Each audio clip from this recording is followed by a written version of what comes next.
is the NBA on NBC. The 1996 NBA Finals.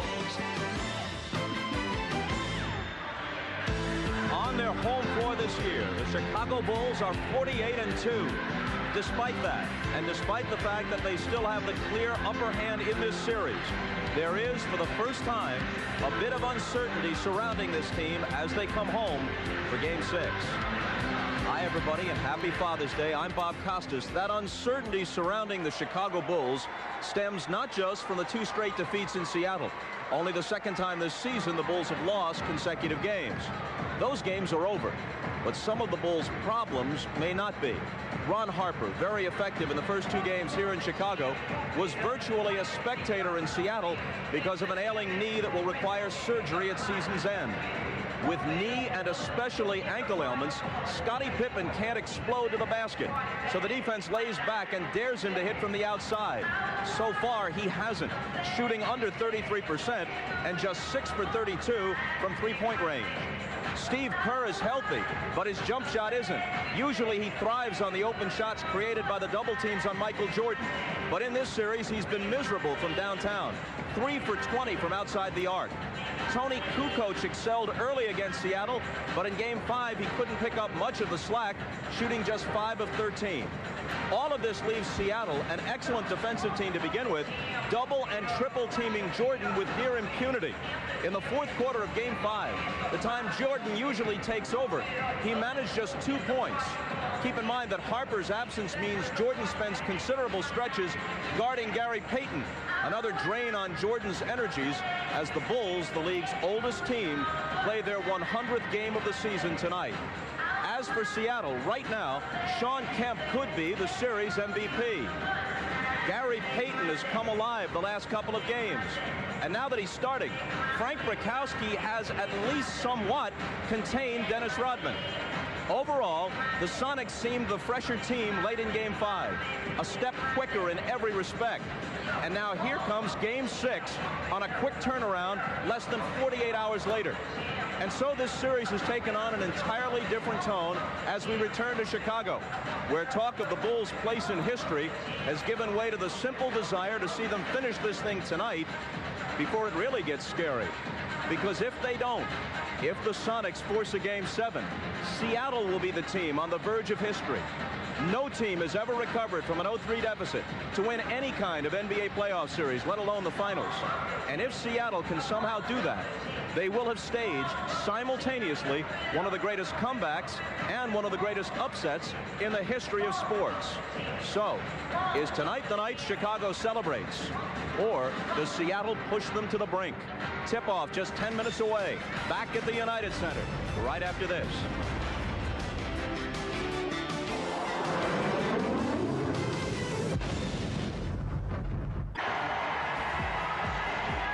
They're already roaring at the United Center, and tonight the Bulls need the crowd more than at any time this season to help reverse the momentum and lift them over the injuries and the fatigue. The guys who will call Game 6 over the din are Marv Albert, Matt Guokas, and Bill Walton. Go to it, Marvelous. All right, thank you, Bob. And the way things were going over the first 3 games of this series, we did not expect to be standing back here courtside at the United Center discussing key points for game number 6. Matt, first of all, where has it all gone wrong for Michael Jordan and the Bulls? Well, Michael cannot carry the whole offensive load. Everybody has to contribute, in particular, Scottie Pippen. Now, he has been heading in the wrong direction with his shot, much of it due to his various injuries, and that 33% puts even more pressure on everybody else.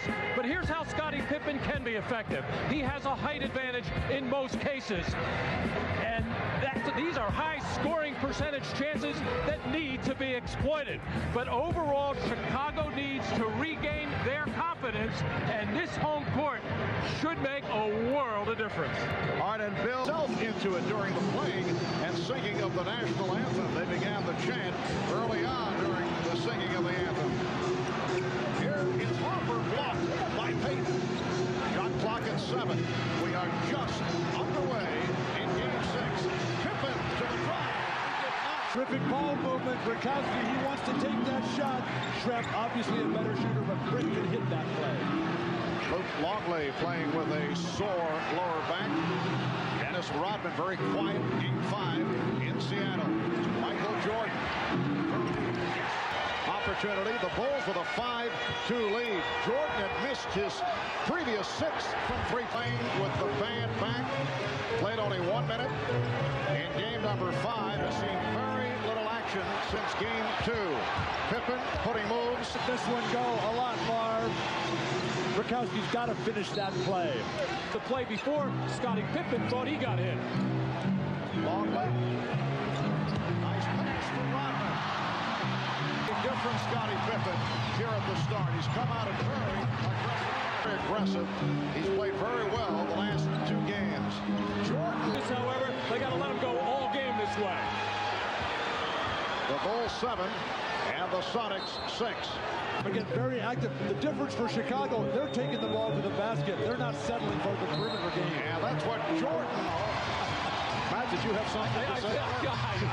I'm stumped. I don't know. I thought that was a part of good defense, taking charge. No way Scottie Pippen could block that.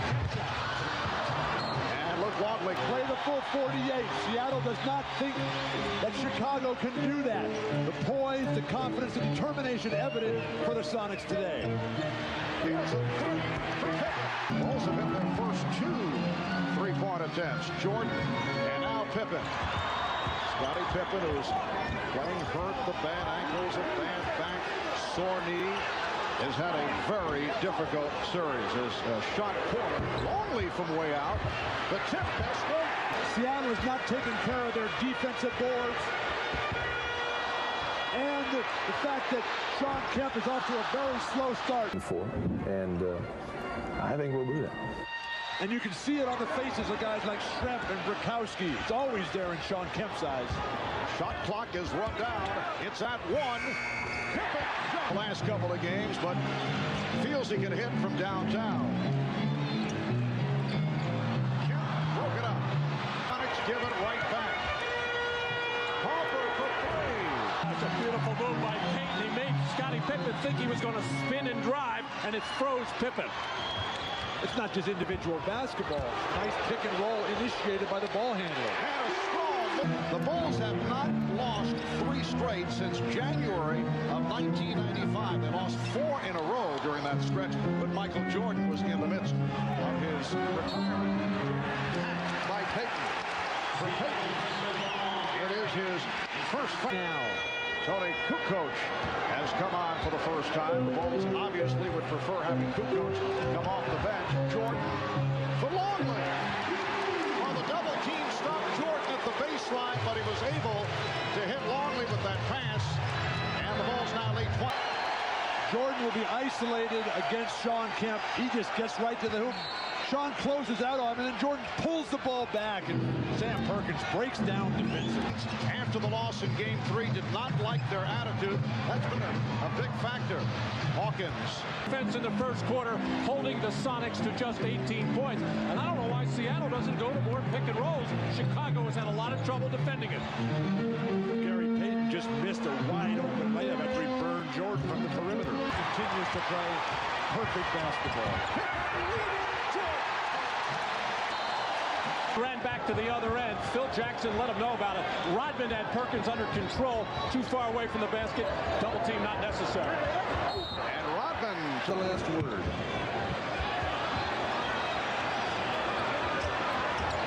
Jordan with a series of fakes, had to give it back. And a travel.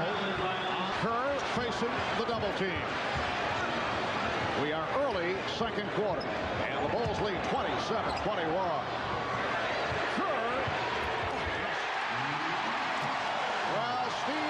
Lead by 6 points. Phil Jackson with Rodman, Kukoc, Jordan, Hopper on the floor. Beautiful pass. Rodman on the floor. Well, Michael Jordan drawing the attention of the defense, getting up in the air, finding Kerr wide open, and the crowd, you could feel it in the tone. They wanted Steve to make that, and he really put a beautiful arc on that shot to get the first one. And Michael is so in tune anytime around the basket, feeling the defense, finding the open man, and Scottie Pippen appreciates that kind of basketball. Longley back on the floor. Longley setting up on Perkins. And it's a traveling violation. Luke has been playing very, very well. He's a... Here's Jordan. Well, would have been a two-pointer. Kemp did a beautiful job of holding him off. Perfect pass. Bulls 31, Sonics 27. Jordan facing the double team, finding Pippen. Rodman trying to draw contact, no call, but Longley got it to Jordan. Here's Jordan. Betty is 9. Sonics briefly led by 1. They were up 10-9 in the early going. Here's Jordan going to the series of fakes. Rebounded by Jordan. Will reset. Harper moving so much better. Obviously, the series of injections that he took during the course of this week seemed to be working for this game today. Always a very dangerous proposition. Play by Perkins to bring it up and hit the rim. So they got the new 24. Kukoc. The Sonics screaming for offensive interference. It's like a volleyball game up there. Nobody going after the basketball. Took Schrempf out of his rhythm. Jordan. Good box out by Kemp. 4 by Pippen. NBA record for the NBA Finals in a single game is 7 by Robert Horry of Houston last year. Pippen already has 4. Pippen keeps it alive as the Bulls get the new 24. Brown wanted Kukoc to pull the trigger. Pass it to Jordan instead. Excellent thought. Shot clock at 5, and a travel is called. Well, they were trying, but Michael Jordan really played beautifully by Gary Payton, bumping from behind, getting around and fronting, and doing a terrific job as he has now the last 2.5 games, just unable to get the ball to him, and Michael Jordan upset about it. 8 rebounds, 5 off the offensive glass for Rodman. You can see the domination by Chicago. Schrempf with a good play. Already 11 turnovers tonight. They had just 11 for the entire game on Friday. Nice ball movement. Pippen. 11 shot attempts in the game. I think 25 for him has got to be his goal. Sometimes you got to force a little bit when you're the best player on your team. Nice lead pass, but Jordan rejected by Kemp. With 40 seconds remaining in the half. The Bulls lead by 4. Looked like they were about to pull away, leading by as many as 12. The foul. 5 final seconds of the half. Jordan. And he was tripped up. We get ready for the start of play in the third quarter. The Bulls gunning for their 4th championship the last 6 years. The Sonics trying to stay alive for a 7th game here on Wednesday. Well, Michael Jordan 3 of 11 tonight, and the rest of the team 14 of 29. So the supporting cast has done it in the first half. While for the Sonics, they haven't been getting it done from behind the line, but you dump it inside, it sets everything out. Bulls lead 45-41. And a traveling violation on Pippen. Taking good shots. They open up with Payton and Kemp handling the ball.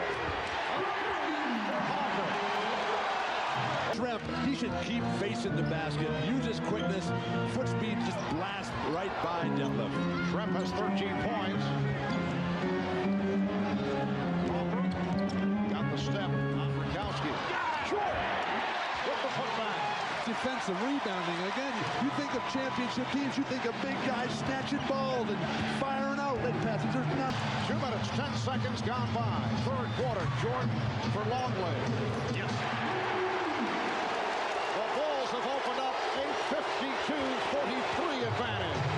Penetration and dish. That's Michael Jordan's ultimate taking over of this league after Isaiah, after Magic, and after Larry Bird. Rakowski for 3.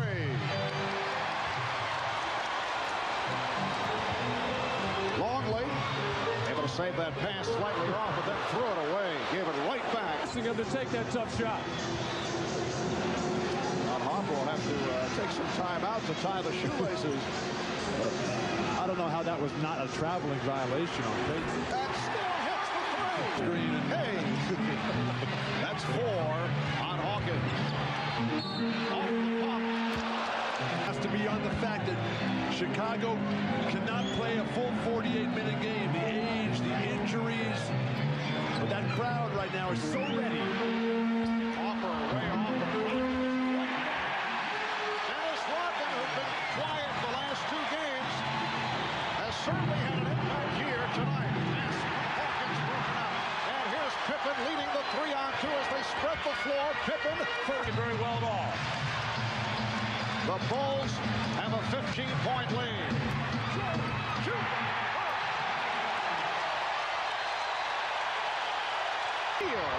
Jordan puts the move on McMillan. Harper and Peyton able to break it up. He can play off the ball, and it's usually a good situation for Seattle, but the way Ron Harper is defending right now is outstanding. Yeah, but Han has been telling us that Nate McMillan's so frustrated with his teammates' lack of performance. Seattle better get on their game, or this celebration is going to start momentarily. Jordan with the air ball.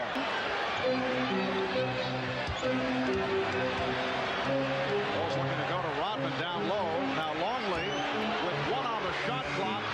24 Out here, Marvin. It's beyond an emotional lift. You're only going to get that at home. They got to get somebody who can play in there, who's physically healthy. See the Bulls 7 of 10 for their 19 points and a 19-9 edge in the third. Couple of years now that they NBC Association. Now that they let me carry your room service and make your dinner reservations, it's a lot better. Pippen checking the shot clock. It's down to 3. Harper for 3. Once again. Good sign that Perkins is coming to life, but Sean Kemp's only taken 1 shot this half. Nice move by Pippen. Michael Jordan has not had a good shooting performance, but he has distributed the ball well. He's been looking for teammates. On the back tap, it's handled by Peyton. This year, where they've really had an opportunity to be a factor. Randy Brown has come on for the start of the 4th quarter. Michael Jordan is back. The shot clock rolling down. It's at 5. Kukoc for 3. Rodman with the rebound. And attempts for rebounds. He's pulled it in 13 times. That's a phenomenal percentage. Here's Brown for triple. Little reminder of game 2. A lot of offensive rebounds, no scores. Holding on to the game by time of possession. Shot clock at 5. Kukoc for 3. Yes. Seattle's doing a really good job of getting the ball in Peyton and Kemp's hands. Much better than they've done in their earlier defeats. Jordan. His clutch shooting made him a major contributor for the Bulls. 3 NBA championship teams. 2 minutes gone by in the 4th quarter. Chicago with the ball. They're up by 9. And here is Jordan coming up short, but he drew the foul. Oh, he wanted that off the spin. His shooting's been off. He's 5 or 15. He's 9 of 10 at the line, and he'll go back to the line after that foul by Schrempf. Matt mentioned earlier about the great ones when the game's not happening from the perimeter, get to the foul line. Looked like he was going to clear out a little bit with the stiff arm left, but he just dangled it up. Randy Brown for Tony Kukoc. Scottie Pippen played by Hersey Hawkins. Hawkins been very quiet here tonight after the 2 solid games. Look out, that's headed our way. It's Kerr and Jordan with Pippen, Rodman, and Kukoc on the front line. Kukoc from 3. Yes. Tony. Kukoc for straightaway. Coming up short. Well, the Chicago Bulls have gotten a couple of major breaks there. A wide open look for Hawkins, and then another one there for Perkins to try to get Seattle back into the game. They just cannot make their 3-point shots. Shot clock at 2. Kukoc firing away now. And a foul on Brown. I'm dumping him into the low post now. Let him run the triple post. Rodman has 16 rebounds. Jordan. Rodman and Perkins in the battle. It is called a shot with 6:50 remaining in the fourth, and the Bulls leading 75-63. Open shot for Pippen. Pippen able to scoop it up. 17. Seattle, Marv, has not been a terrific comeback team in these playoffs. Unbelievable how he works and has a nose and has a... Just under 6 minutes remaining in the fourth quarter.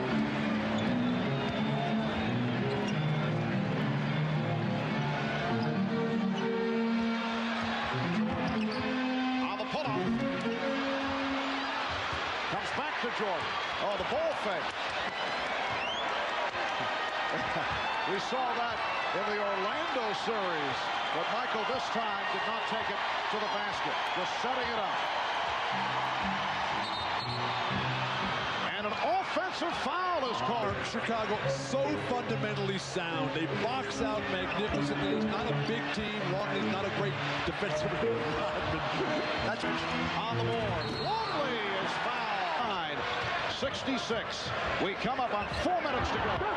Fourth quarter. Harper was looking for the alley-oop. Last touch by Seattle. Well, Chicago was having problems late in the third quarter with their offense. It was stagnant, nobody moving, and the ball not being passed very well. They came out of this fourth quarter and spread the floor more, and they got more space to run. They got better spacing on their passes. Shot clock at 5. Pippen. A lot of action underneath the boards. Just a lock up there. No need to call that. It's just two tough competitors going ahead. Against Portland, did they have the trophy presentation on their court? Pippen. And rebounded. Mark for Chicago, just keep moving. Push yourself through the fatigue. A couple more baskets will probably be all they'll need to get that championship. Here's Kerr. Steve Kerr. The comparison has gone from greatest team of all time possibilities to are they the greatest Bulls team of the 90s? Or are they still one of the great teams in the history of the Michael Jordan has not been... Absolutely one of the greatest either. I don't think those two losses mean anything. Nobody remembers what the spread was in the series. As long as they win, that's what counts. They've delivered all year long. Record for offensive rebound. Standing ovation for the Chicago Bulls. Kerr. And back comes Hawks Place on the floor here at the United Center. For Michael Jordan,